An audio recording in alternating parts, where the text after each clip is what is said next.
It can't just be her. We got to make sure all other people, as well as ourselves, are, going along with how we can make America great again.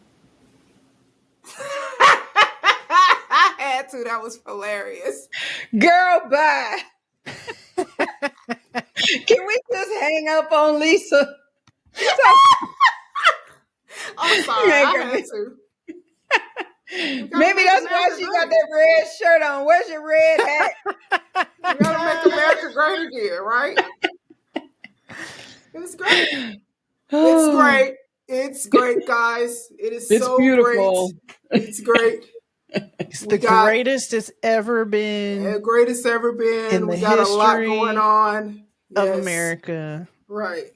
I'm Shannon. And I'm Lisa. And KK's here too. And you're listening to Blacktivities, a celebration of all things Black.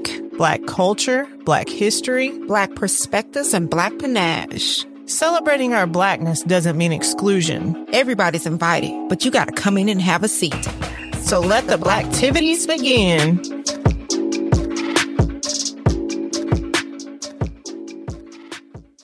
Okay, y'all. At the beginning of the season, we said we were on a break, but the sabbatical is over. It's 911 SOS. Send out the bat signal for the 92%. Regulators, mount up. Thanks for joining us today on Blacktivities. I'm Shannon. I'm Lisa. Hey, how you doing? And I'm KK.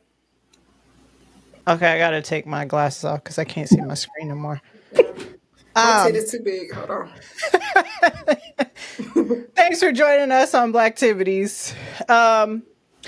Y'all, I really thought we were gonna get this break, but we record our shows weeks before they air typically. So as the Cheeto in chief, who sounds less educated than my first grader, has taken office and wreaked havoc on our democracy. Some of the things that we said in previous episodes has gone to the wayside. It's all hands on deck so that we don't find ourselves back in the 1950s. Yes. First, let's talk about our season sponsor, Hope Inc., which stands for Helping Other People Be Empowered. Hope provides single parents who are trying to get a degree with assistance for childcare and rent. But it's not just about the money. They also provide the resources for these single parents to elevate their entire life. They provide budget coaching, life skill training, and even counseling services so that these single women and men can grow and thrive and better themselves for the next generation and generations to come. So for more information about how you can become a Hope participant or support these single mothers and fathers, please visit their website, hopbe.org. Check the show notes for a direct link. All right, y'all ready for the big facts? Let's go. Since we're talking about how we can come together and resist the current attack on Blackness and Black people, I thought we should look at how our people did it in the past. So during our American history, there have been several methods of peaceful protest used. These methods included sit-ins, boycotts, freedom rides, marches and demonstrations, voter registration campaigns, civil disobedience, and legal challenges. So let's take a deeper dive into some of these tactics. Actually, during slavery, enslaved people would do things like ruin equipment and supplies, or they would work slowly and fake illnesses. Free allies would publish letters and critical pieces in anti-slavery papers like Frederick Douglass's Abolitionist North Star. There were secret networks of safe houses to help escapees get to Canada, and some would even buy enslaved people's freedom. Black soldiers fought for their freedom literally in the Civil War. And after gaining freedom, as we all know, black codes and then Jim Crow laws were put into place to continue unequal treatment. How did black people resist? We educated ourselves and we made sure that people became literate after it had been previously outlawed. We founded churches and organizations to fight injustice. 8,000 black people marched silently down Fifth Avenue in NYC in 1909 to advocate for fair wages and jobs. There was a planned march in DC in 1941 to protest job discrimination in the defense industry. That never happened because President Roosevelt heard that it was going to happen and issued an executive order banning discrimination in defense hiring. In 1957, a Civil Rights Act was passed that authorized the Justice Department to sue on behalf of black people in the South who still couldn't vote. This was sparked by a prayer march on the Lincoln Memorial where 25,000 people showed up to protest and speak out because President Eisenhower refused to hold a White House conference on civil rights. Successful sit-ins to desegregate public facilities happened in Chicago in 1942, St. Louis in 1949, and Baltimore in 1952, not to mention many others across the country that would happen in the 60s at lunch counters. They also had kneel-ins in the 60s where they would go in and disrupt all white church services. The first freedom ride, called A Journey for Reconciliation, happened in 1947 when 8 black men and 8 white men rode interstate buses through Virginia, North Carolina, Tennessee, and Kentucky, and they got harassed and arrested to focus national attention on injustice and segregation. Another big freedom ride happened in 1961 in the Deep South. It was a group who started it, and every time someone was arrested or beat up, people would just come in and replace them and sit in their seats to continue the protest. They walked in to vote and to enroll in schools, despite the threat of violence, to cement the laws that were passed to end segregation and discrimination at the polls and in schools. The Montgomery bus boycott in the mid-50s involved 42,000 people and lasted 381 days. They hid them in their pockets, which led to integrating all the city buses. In 1963, there was a selective buying boycott to pressure local businesses for equal access to jobs. Legal victories include a class action lawsuit filed in 1951 and one in 1954 that was Brown versus Board that challenged segregation in schools. Browder versus Gale ruled that segregated public transportation was unconstitutional. There's many more. There's so much more stuff that I could talk about, but we would be here forever. The bottom line is we were 10 toes down for our freedom and our rights, period. And all our kids learn about in school is MLK and Rosa Parks. Now, that might not be a fact, but it's a point. If you want to read more, check the show notes for some resources. I linked a bunch of stuff. And that's the big facts. Thank you for that, because it's very important. Everything that you brought up, that protest has been happening, resistance has been happening for a long time, but we only hear about certain actions of resistance. I think about slave rebellions also as a form of resistance. And, you know, when we think about the ways that we do it, and you often hear the narrative that, oh, we can never get together, we can never be on one accord. Well, it was 92% of Black women and 88% of Black men. So I would say we were definitely on one accord when it came to voting against this chaos and craziness that we're experiencing from Orange Satan currently. No, I've been over here laughing. I'm on mute because I've been trying to keep myself together. Other little shots that y'all have been taking. I'm trying to be, mature about this thing. But y'all is wilding with the name calling, Jesus. That's all I'm going to say. It's true. Well, I will be using these. Thank you.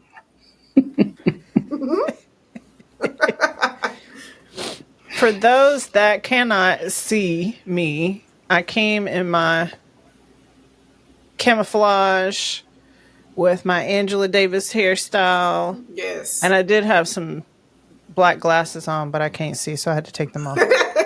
But we're talking about resisting today because there's a lot of stuff that's going on. And that was really like a gloss over what I gave in the big facts of all the stuff that's happened.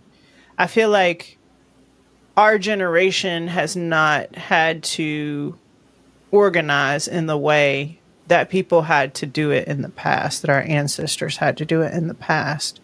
But I think it's necessary at this point for us to resist in some way. It is necessary. I think we really need to be strategic about it because positional power is being used. We just can't scream and yell. And we just can't be, we know what's in Project 2025.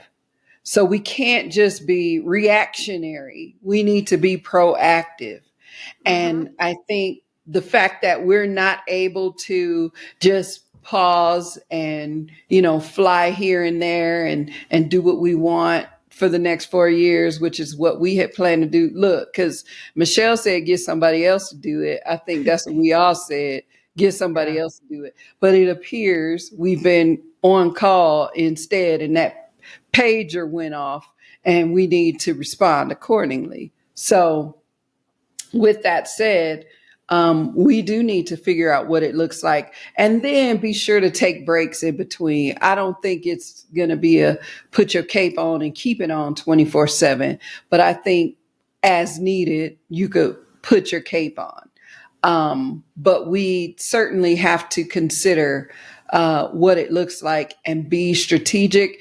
And just like we aligned in the vote, we need to align with what we need to focus on. And it'll be different for each state. It'll be different for each region.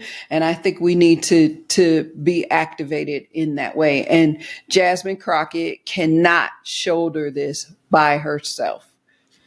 Yes. I have been saying this as much as I shared this with y'all.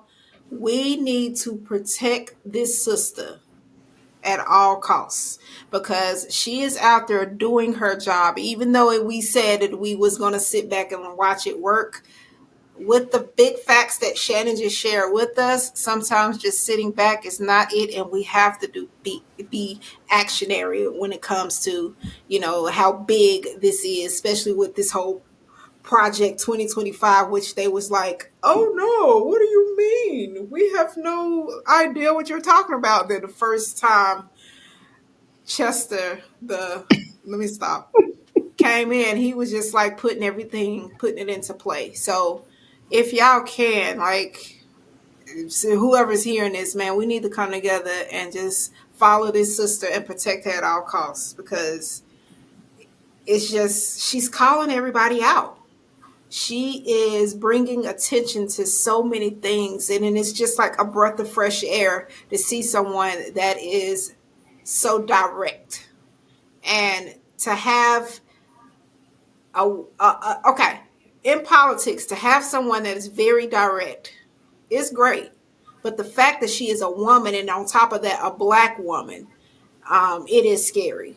She's taken so much heat. Yes, it is scary. But I admire her because she is what I strive to be, which is she is herself. And that is how you look when you know what you're talking about. You have the qualifications to back it, and you have a plan. You have a plan. You have a plan in place, and you're just waiting for the opportunity to put that plan in place. So I just say, y'all, please just pray for her. And again, it can't just be her. We got to make sure all other people, as well as ourselves, are going along with how we can make America great again. I had to. That was hilarious.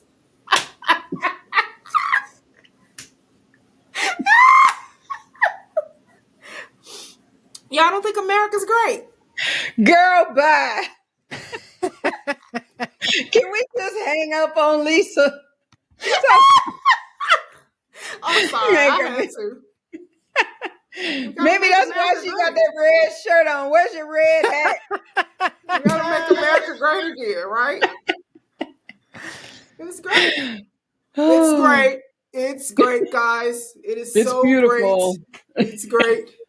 It's the greatest it's ever been. Greatest ever been. We got a lot going on. Of America. Right.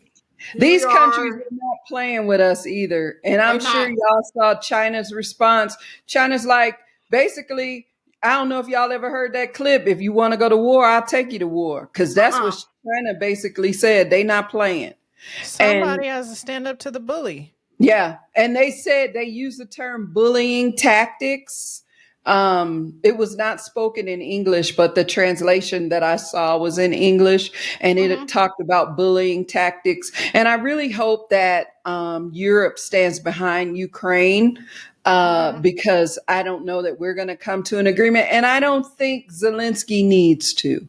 I think he needs to look to other allies. And, you know, and speaking of the vote, when we voted, 92% Black women and 88% Black men, our allies did not show up. So for me, and I believe we said it on another episode, these people do not support our well-being. It does not support our mission and our purpose. And so we need to really consider who we're calling allies. Say it, baby. So talking about our Black leaders, how do y'all feel about the walkout that happened in the State of the Union or whatever it is address? I didn't watch it. I want to direct the attention of them singing "We Shall Overcome." Who? You ain't hear about that? Oh, Lord. Did they sing that on the House floor? Oh, my. I felt like that was just, no. That is a slap in the face. That did not fit. That did not fit. Who sang it? I don't know. I'm gonna have to go back and pull it up. I watched the video, and it made me sick at the stomach. Where I just turned it off because I was like, that does not fit. Somebody said that it was equivalent to them being in the Kinta-cloths. And when they kneeling, did the whole bow down thing. Yes. What are y'all doing, baby? No, that's.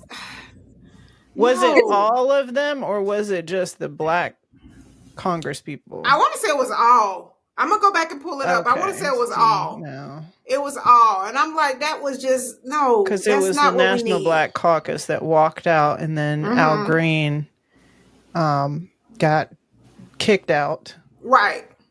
Yeah.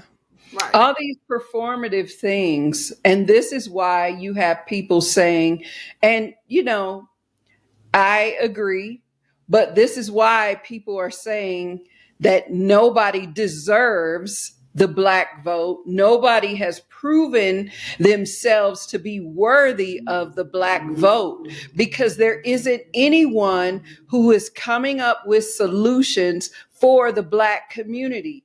If somebody comes up with something great, that's who gets the votes. But right now we have somebody that is tearing down every single thing that disabled people, women, minorities, LGBT community, all of that. And I take that word back, minorities, but you know, people of color, disenfranchised and marginalized people.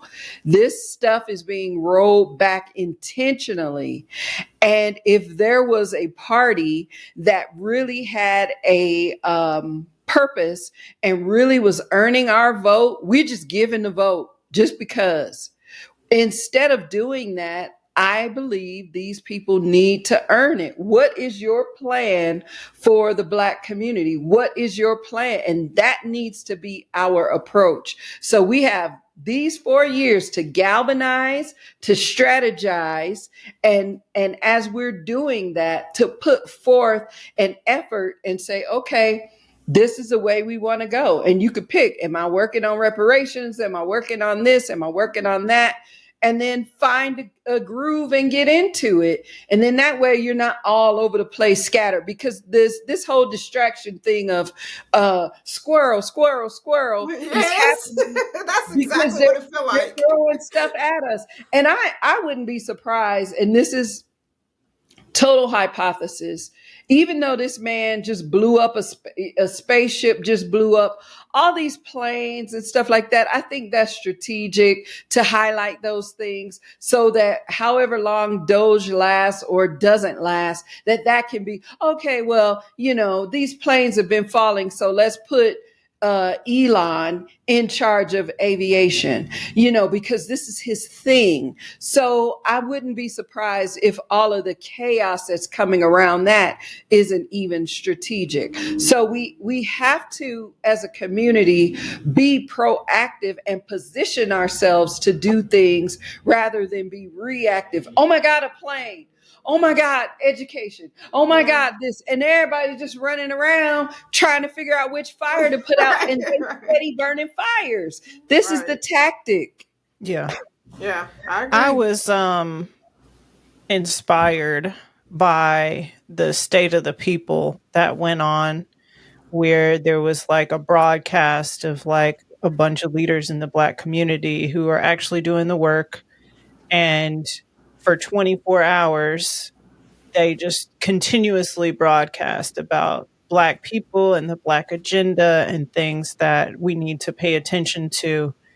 And one of the things that they were saying on there was that, they're trying to create division between minority groups and between Black people because, they want to split the vote on certain things, or they want us to, there's power in numbers and they know that. So if they split minorities, even though, similar things are happening in different minority groups, then there's less power because there's not a collective group of people working for the same agenda.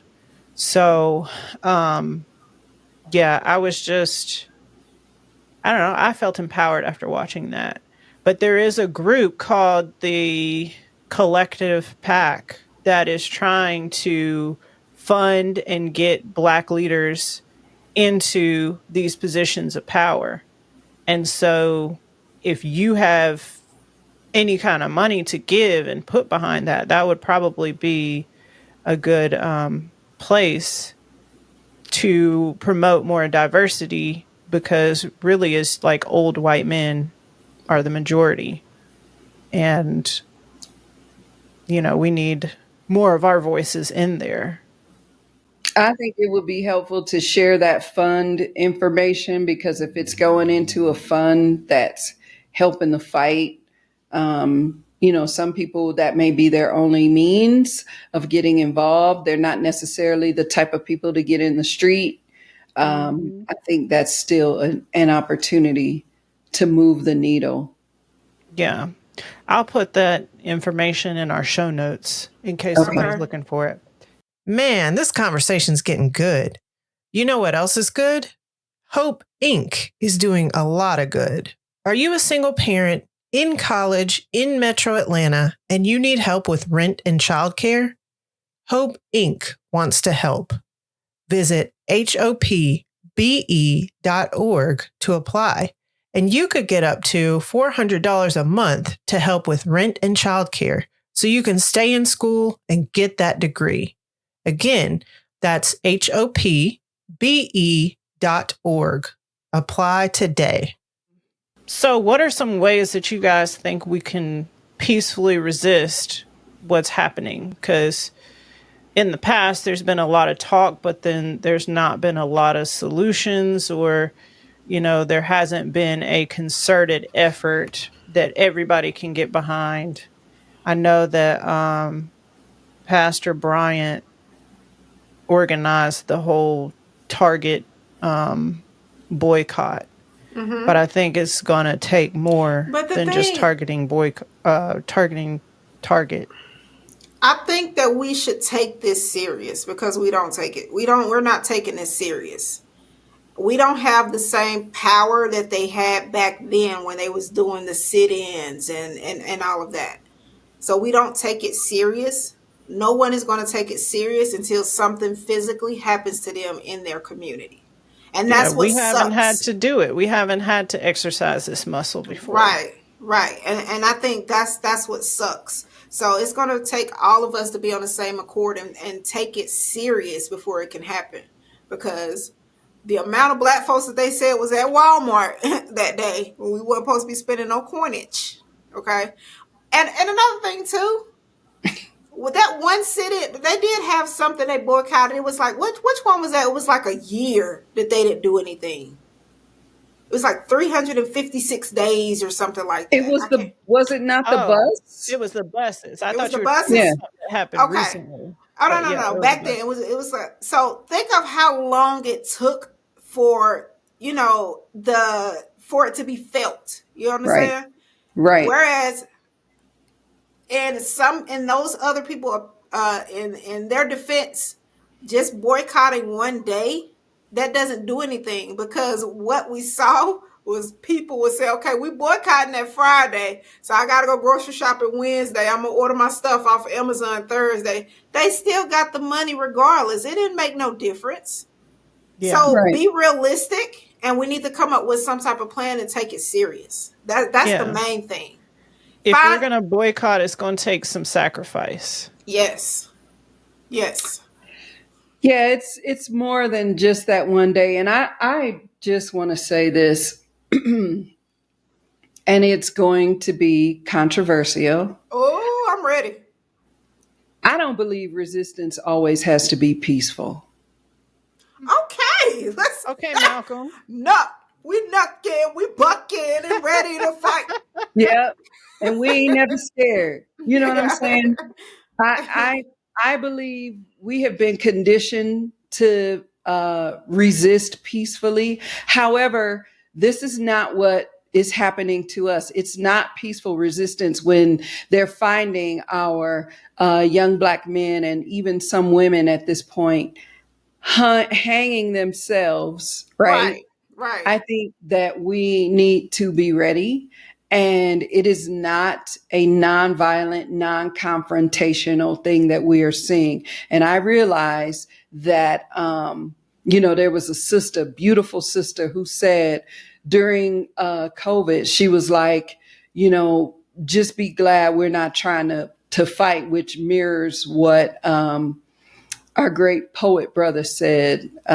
Lord, why can't I remember his name? You know who I'm talking about. But the thing is, I don't believe resistance has to be peaceful. And I'll tell you why. Because these people are ready. They are prepared. Just like with Project 2025, I drove through Texas. I want to say it was during COVID, and there was Trump stuff all over. And on one piece of land that we drove by, there was something mentioned about silence. Like they're moving in silence. We say gangsters move in silence. They're moving in silence. All of this stuff is planned. There is a planned resistance in all of this. So while our kids are busy working on TikTok dances, don't get me wrong. I want to do the where them fans at dance, boots on the ground. I want to do all that. But I also noticed that when I go to, and my son took us a while back to one of the ranges here where I live. And in that range, there were children there. Children. I want to say they were very young. They weren't in double digits, but these kids were out there handling firearms. Our kids were not. And so it was us, adults. No children were with us, and we were the only chocolate chips on that cookie. And there were children out there who were extremely skilled in using firearms. This is what these folks are preparing for. And the whole, and I'm going to say something else. This whole thing about prepping, we need to learn from Black folks what prepping looks like, and we need to prepare because we're not prepared with resources. We fussing about eggs, but do you have a storage of water? Do you have resources, flashlights, batteries, candles? Do you have that stuff? Do you have guns? Are your children prepared? Because ain't no boots on the ground gonna save us. We need to prepare, and I don't think resistance is always peaceful. We need to fight. Right. Okay. At first I was like, hold on, KK. Like, come on, baby. I ain't trying to go to jail on this one. You know what I'm saying? But I have to agree with you, especially the story you just shared of that experience of going to the range. I have to. I agree with you. I have to agree with you 100%. But when it comes to my kids, I don't know about, taking them to the range like that. They'll We're be gonna work. safe there. We'll work on it. We'll work on it. When I started going to Trayvon rallies, I was taking my kids there. We were going to the range. It's like, you're going to get out here and you're going to go to the range. And when, my son enlisted in the military, he was making sure the family got out there because it's nothing to play with. And we need to be ready too. We need to own land. We need to move on that land. There's a lot that needs to happen. That is something, let me tell you, I can say my brother is really, really big on land. He has been talking about this. He has a plan in place, and he has been talking about this for the past year and a half, where he wants me, myself, my mom, my dad, like we put our coinage together and we buy, land. He's even mapped out places in like 2 different states that we're going to do this in. And at first I wasn't feeling it because he was on this whole family compound type thing. So I was like, hold on, bro. I don't like being that close to y'all like that. I'm down for that. Again, like after thinking about it, I'm like, yeah, this is where it's at, especially with the way the world is going nowadays. I was like, yeah, this is where it's at. And I am going to take that into consideration about the whole range thing. As much as I want my children, my girls, to be strong, independent Black women, I feel like the way the world is going nowadays, that's a skill that they need to have as well. So thank you for putting something on my to-do list. When they come home, I'm strapping up. I got my pieces together. And I think that's something that we are going to do. Yep. Yeah. I mean, I feel like that's part of the reason why Trump let the January 6th people out, because if something goes down, he wants a little militia. See, that is wild. But I didn't even think of it like that. People out there prepping militia type work. Mm-hmm. So yeah, I like going to the range. I haven't been there in a while, but yeah. Okay. I'm finna go. Okay, y'all. Well, let's sum this up so I can go. I got somewhere to go. I got a field trip.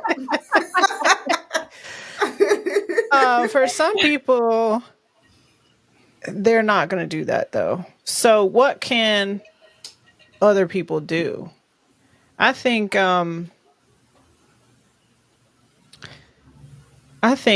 one of the biggest things that we need to do is show up to meetings, show up to vote, not just on presidential elections, but all the little small elections. Yes. We're going to have to start showing up for those things. As they say.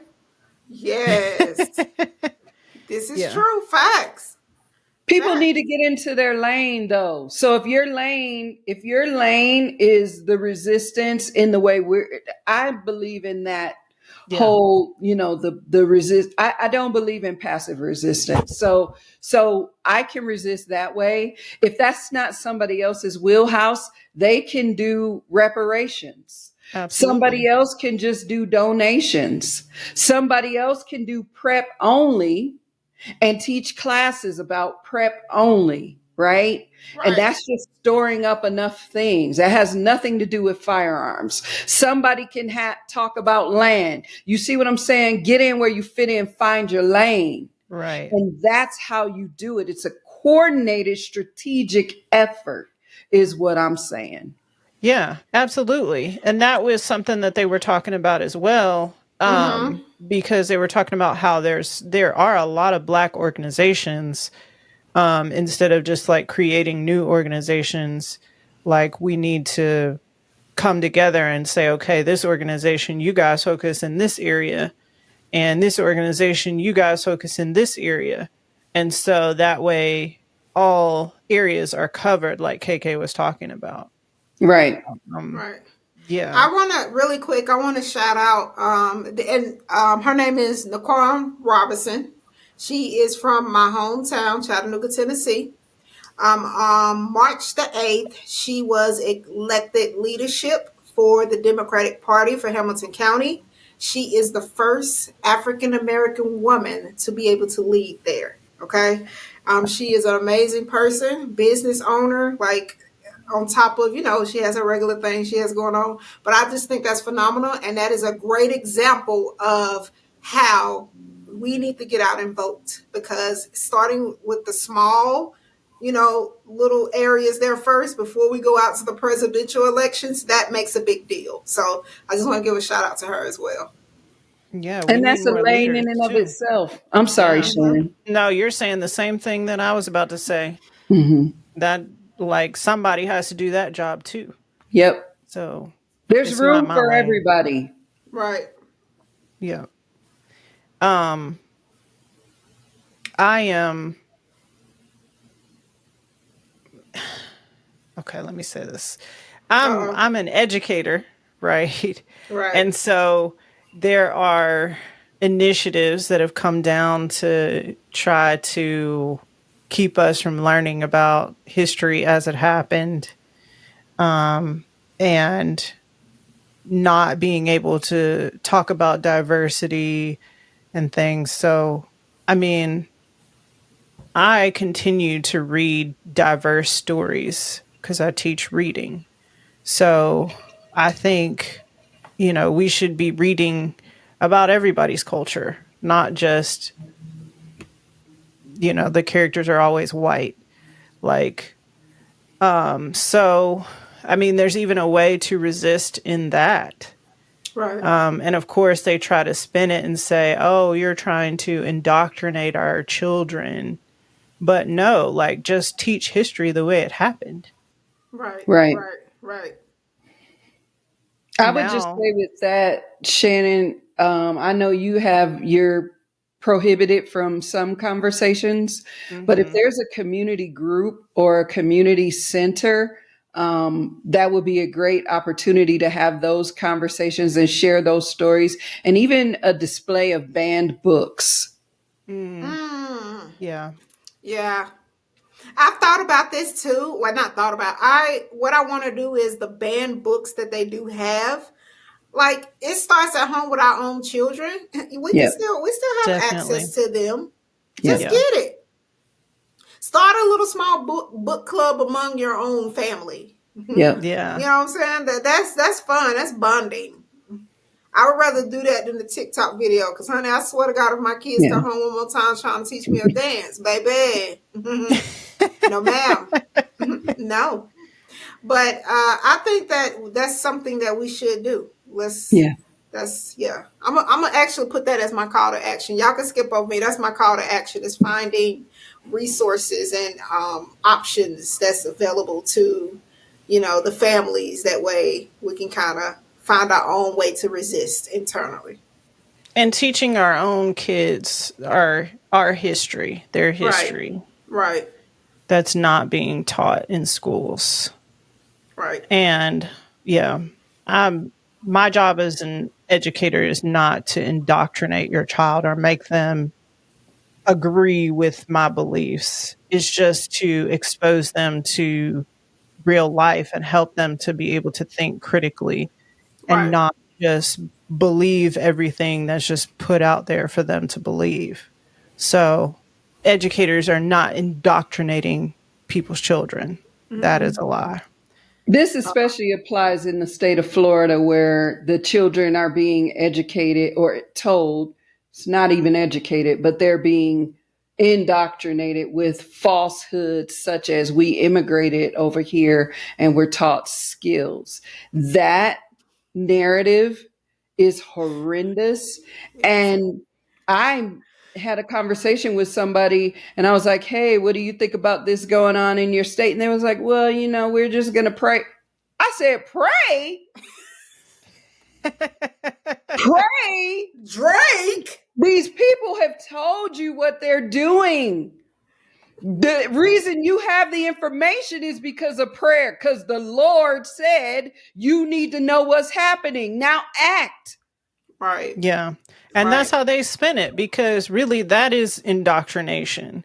When you try to spin the narrative, but that's not what we're doing. And they try to say that educators are indoctrinating. Right. Same way they're trying to say, they're trying to spin it and make it so that now, like on the job front for hiring, right? DEI is the enemy, but so that they're trying to spin it and make it look like only white males can be competent to do whatever job. So that can potentially affect us being hired. Right.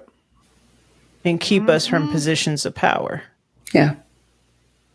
Y'all are always just, I don't know, I say this all the time. I look so forward to having this kumbaya with y'all because it gives me the opportunity to be myself. And then also we putting out there positive information. The facts that is provided. And then, we throw in our opinions, but again, we're looking on the light of this is something that us as Black people, our culture, things that we need to focus on. So, again, I want to say I appreciate being a part of something like this that is just so great. I mean, I think this is our own little way of resisting. Yes, exactly. So, with that being said, I'm going to put my glasses back on for you. Okay. Yeah, that's fine. You ain't finna have them on long, though. You want to know why? Because I can't see. Oh, okay.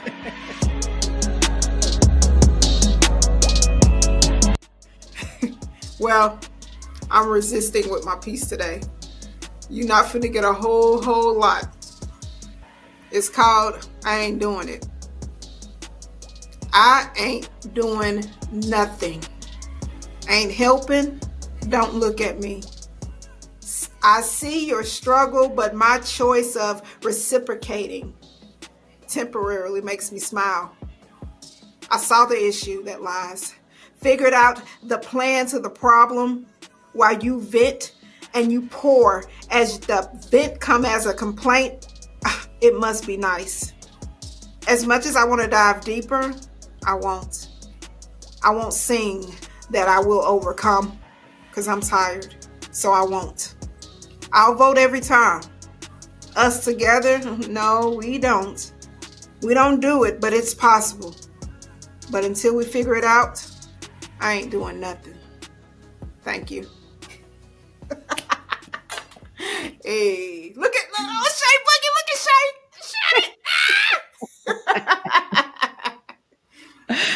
I know that's right. Yes. All right, ladies, what is your call to action for the culture? Well, I gave my call to action earlier, but I also want to say we need to take this serious. Yeah. We need to get off the TikToks and the social media. As much it is nice to be an influence and a content creator, no shade against you, but make sure that the content you're putting out there, it is worth something. It is putting something out there. And if we're going to resist to make a mark on, actually having a result of this situation, then we need to come together. So that's very important. Take it serious, please. I agree with that. It needs to be taken very seriously. Understand that these people are working in silence, working in the background. Gangsters move in silence. And we need to really take that. Thank you, Brother Ice Cube, for giving us that, or, NWA or whoever. But thank you for that, because we do need to do that. And we need to practice active resistance and not be caught off guard and be reactionary in a time and space when these people ain't playing with us. They have shown us in multiple ways that they are not playing. And the goal is to get you back on the free labor plantation. The goal is to keep a foot on your neck. And we're not talking about police. We're talking about as a member of this society in general. The goal is to have a foot on your neck so that you cannot move and you cannot breathe, and you need to take it seriously and find your lane and get active. Yeah. I'm calling the culture to get in where you fit in. It's all hands on deck. And the only way that our ancestors were able to affect change was to become bout it. Right. And just do it. Whether you got a show called Blacktivities and you speak out about and bring awareness to Black issues, or you might be marching and protesting, or you might be boycotting and buying from as many Black-owned businesses as you can. The bottom line is do something, resist. So if you enjoyed this episode, click that plus in Apple Podcasts or that subscribe button in YouTube to make sure you keep getting these episodes. We love to hear what you love about the show in the comments and your reviews. I'd love to hear the ways that people are going to start or have been resisting. So if you're watching us on YouTube, comment, tell us how you're resisting. Thank you to our sponsor, Hope Inc. I will promote this organization all day because I see the work that they're doing and the difference that they're making. If you want to be a part of what Hope is doing to help these single parents, if you're a single parent yourself, or if you know someone who would benefit from these services, please visit their website, hopbe.org. So, ladies, this is our last episode of season 6. I also want to just put out there that invitation. Like, Hope has, really, been great this season. But if there is any other, small businesses, organizations out there that really want to spread, awareness to what they have, we want to make sure that we're doing our part and putting that information out there, and then we can discuss that. So hit us up at Blacktivities Pod. Yeah, we want to partner. Yeah, definitely. That would be great. That'd be great. So we will be back in the second blackest month of the year, June. Yes. Even if there's some executive action trying to get rid of Juneteenth.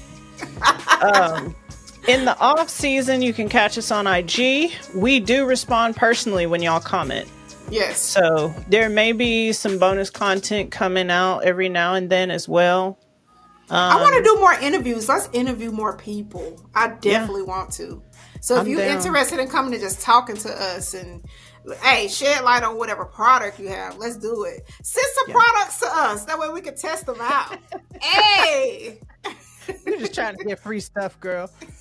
We're supporting. KK, you got any final comments? No, this was great. Thank y'all for another successful season. I really enjoy you two working together with y'all, and I really enjoy how everybody shows up and is really serious about this work because it's necessary. And to the members of our audience, thank you for supporting Blacktivities, season 6. I've only been on here for 4 and 5 and 6, and I look forward to season 7. And I love y'all, and we got this. Yep, we're trying to continue to get better and better. Grace and blessings to all of our listeners out there. We appreciate you, and until we meet again, King and queens, keep doing big things. Let's go. Fight the power that be.